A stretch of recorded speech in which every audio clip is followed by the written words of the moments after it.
A single forgotten hair clause can transform your innocent query into a database melting nightmare. Let's see why cross-join is the performance killer you need to understand.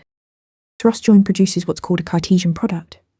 It takes every single row from the first table and pairs it with every single row from the second table. There's no join condition filtering anything out. It's an all-to-all combination that creates a massive result set. Here's where the math gets scary. If you have m rows in one table and n rows in another, cross-join produces m times n result rows. 1,000-row users table crossed with a 1,000-row orders table. You just created 1 million rows. 10,000 by 10,000, 100 million rows. The explosion is exponential and brutal. This row explosion creates massive system pressure. Memory gets consumed trying to materialize or buffer the result set. CPU cycles are wasted processing millions of unnecessary row combinations. Disk I/O spikes as the database writes temporary data. Network bandwidth chokes trying to send the bloated result back to your application.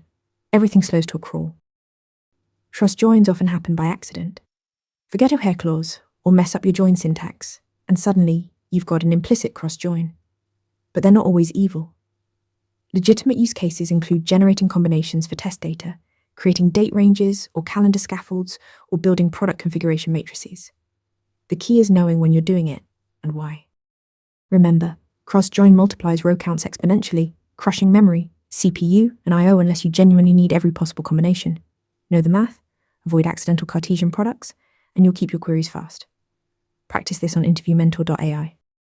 Ready to practice for your next interview? Interview Mentor lets you answer real questions just like this one.